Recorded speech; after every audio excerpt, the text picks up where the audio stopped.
Patriots fans, lock in on this right now. The noise coming out of Foxborough has changed. This is not the sound of a feel-good team. This is not the sound of a cute little project. And this is definitely not the sound of empty promise. This is the sound of a team starting to lean into a tougher, nastier, more dangerous version of itself. When you stack the pressure to fix the pass rush, a real market opening to harden this defense, the heavy smoke around a name that could raise the offense's ceiling, and even a sneaky depth move that screams real planning, the feeling gets loud in a hurry. New England might be stepping out of the talking phase and into the results phase. If you can feel this team building towards something serious, hit subscribe right now because this conversation is for the fans reading the signs before the rest of the league catches up.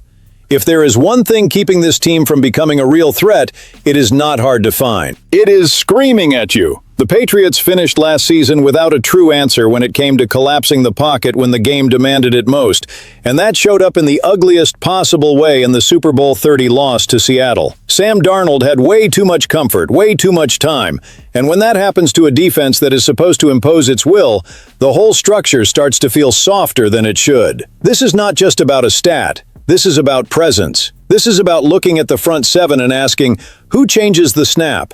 Who speeds up the quarterback's internal clock? Who walks onto the field carrying real threat? And that is exactly why the edge conversation does not feel like a luxury.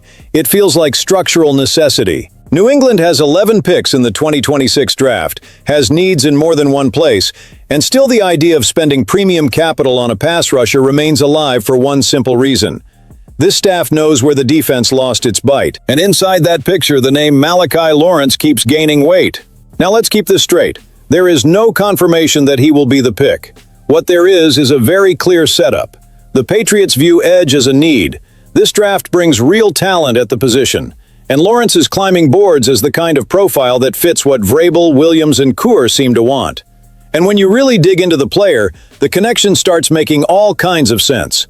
We are talking about a defensive end at 6'4", 253 pounds, running a 4.52 40, posting a 40-inch vertical with 7 sacks, 11 tackles for loss, and 2 forced fumbles in 2025 at UCF. But for me, the biggest detail is not even the raw production, it is the style. Lawrence plays fast, he plays angry, he plays like every snap has a chance to turn into chaos. That kind of motor does not fix everything by itself, obviously. He still needs more discipline and more consistency setting the edge against the run. But that also tells you something else. We are not talking about a finished product with no ceiling left. We are talking about a moldable profile with real explosion. And that matters even more when you line it up with K'Lavon Chaisson heading to Washington and the concern around Harold Landry's injury history. Suddenly the question stops being, do the Patriots like pass rushers? And becomes something much sharper.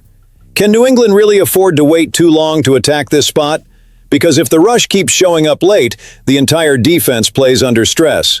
And if this is the wound still keeping the team from the next level, then the next question gets huge. Are the Patriots going to bet on growth through the draft, or are they going to look for ready-made help while the clock is ticking? And that is where this story gets dangerous. Because while the draft offers an answer for tomorrow, the market might still be holding an answer for right now. And the name keeping that door cracked open is Bobby Wagner. Now hold on. There is no report at this moment saying the Patriots are deep in negotiations with him. That part has to stay clean. What does exist is the sense that he makes way too much sense to ignore, especially for a roster still looking for more stability, cleaner tackling, and more command at the second level of the defense. Because let's be honest here, this linebacker room still does not give off that feeling of total control. Injuries got in the way. The play was inconsistent in 2025. Robert Spillane had an up-and-down first year in New England, and too often this defense looked like it was playing hard without having that central nerve that organizes, communicates, and finishes plays. Wagner, at 35, is not the poster child for youth that some people imagine for this next phase of the roster. But that is exactly why this conversation matters. This is not about shiny names. This is about real fit. Because the fit here is not about hype. It is about function. It is about what this team is missing on the field. Wagner finished 2025 with 162 combined tackles, 8 tackles for loss, 9 quarterback hits, 2 interceptions, 4 passes defended, and 4.5 sacks.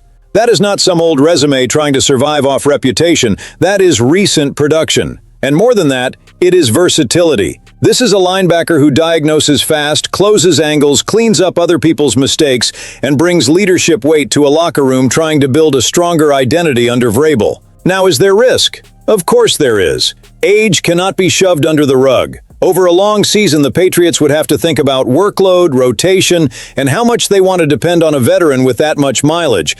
But that is exactly what makes this case interesting. This is not a 3-year plan built around one player carrying the whole defense. This is a timing move.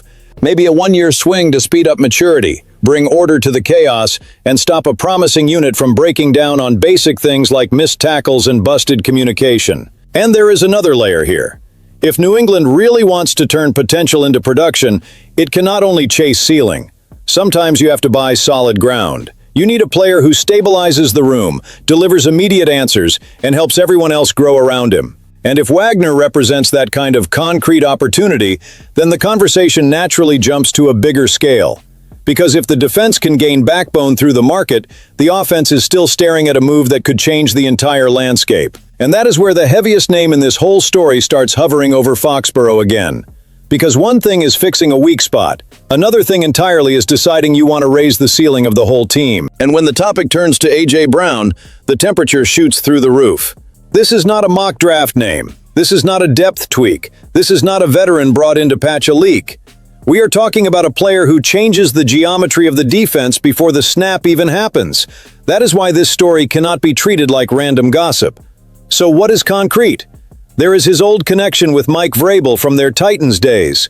There is an entire offseason of the Patriots being linked to Brown. There is reporting from Karen Garigian of Mass Live saying the expectation is that the Patriots and Eagles will eventually come to terms on a deal, whether that happens in the coming weeks or after June 1, which makes more financial sense for Philly. And there are also executives around the league talking to The Athletic in a way that keeps this possibility alive. That is not confirmation that a trade is done, but it is not meaningless smoke from desperate fans either. It is a rumor sitting on top of real context, real timing, and real structure. And the context got even juicier after the arrival of Romeo Doubs, because instead of shutting down the debate, that move almost reset the debate. One executive quoted by The Athletic was blunt. He does not see Doubs as an on-field upgrade over Diggs, even if he sees a possible off-field improvement because of the headache factor. Another said Doubs is talented but inconsistent. In plain English, New England added a piece but did not silence the feeling that Drake May still needs a true alpha. And when that feeling stays alive, Brown's name gets even louder. On the field, the logic is brutally simple. Brown has at least 1,000 yards in each of the last 4 seasons. He is physical. He is violent at the catch point. He wins through traffic. He commands safety attention. He changes space for everybody around him. But the brake pedal has to come in for a second. There are concerns about his knees, and one of the executives quoted believes he has been declining over the last 3 seasons. That part cannot be ignored. A move this big would require courage, medical confidence, and real conviction. But here is the part that hits the soul of the fan base. If the Patriots decide that risk is manageable and still go attack the move, the message to the league would be enormous. The message would be that New England does not just want to grow, it wants to accelerate. It wants to stop being the nice little up-and-coming story and get back to being a team people talk about seriously.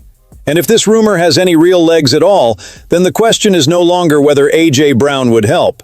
The question is whether the Patriots are ready to make a franchise-level move without blinking. But dangerous teams are not built only with giant names that look good on the thumbnail. Dangerous teams also get built when a franchise sees a detail almost nobody is treating like a priority and turns it into an edge before the problem ever explodes. That is why this look at the interior offensive line deserves real attention. Not because it is flashy, because it is revealing. Right now, the starting trio inside looks pretty solid. Elijah Vera Tucker at left guard, Jared Wilson at center, and Mike Onwenu at right guard. That gives you a nice foundation. It gives you weight. It gives you experience. It gives you the feeling that the Patriots finally want to stop improvising in the heart of their protection. But the NFL does not care about pretty plans once the season starts. One injury is all it takes. One bad stretch physically. One broken fit for 2 weeks. And suddenly a unit that looks stable turns into a 5-alarm fire. That is where real rosters get separated from fake ones. And this matters even more when you reconnect it to the entire thesis of this video. If the Patriots want to turn potential into production, they cannot treat depth like paperwork. They have to treat it like competitive insurance. Ben Brown gives you some experience at both guard and center. Caden Wallace is transitioning from tackle to guard. But after that, a lot of this room still looks like training camp competition, practice squad material, and summer evaluation bodies. So when names like Logan Taylor, Micah Morris, Pat Coogan, Parker Brailsford, Matt Gulbin, or even Greg Crippen start showing up in the process, the point is not to say one of these guys is about to become a star overnight. The point is something else. New England might be looking at the whole machine, not just the bright lights in the window. And Logan Taylor stands out for exactly that reason. Boston College, 6'7", 315 pounds, strong Senior Bowl, strong combine. A conversation with Vrabel at his pro day in March. That is not proof he will be the pick. It is a clue that there is real interest. It is groundwork. It is a franchise investigating a profile that could deliver size, development, and value without demanding premium capital. Greg Crippen showing up on the local pro day radar for April 7 follows the same pattern. Maybe the Patriots are trying to reinforce the middle of the protection with intelligence, not panic. And I like that kind of signal because it changes the whole read on the team. You can go chase explosion off the edge. You can go get leadership with Wagner.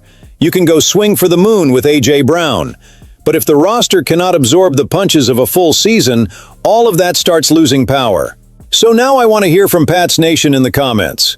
Would you rather see a more aggressive approach only in the headlines? Or do you like seeing New England build a more complete, more durable, more January-ready roster? Because when a franchise starts thinking like this, the conversation stops being about one move. It becomes a choice of identity. So look at the full picture now. A pass rush still demanding an answer. A veteran like Bobby Wagner who could bring order and steel to the defense. The massive shadow of A.J. Brown hanging over the offense. And underneath it all, a quiet offensive line depth strategy that shows real care for the structure of the whole roster. This does not feel random. This feels like a franchise trying to decide what kind of team it wants to be when the season tightens up. And that is why New England feels dangerous. Because when a historic franchise starts lining up need, opportunity, ambition, and process all at once, potential stops feeling like a promise and starts flirting with real results. Now tell me straight up, which path would you choose to speed up this Patriots rise? Explosion off the edge, leadership with Wagner, an all-in swing for A.J. Brown, or full roster protection from top to bottom? Because the decision that comes next might tell us exactly who New England is about to become.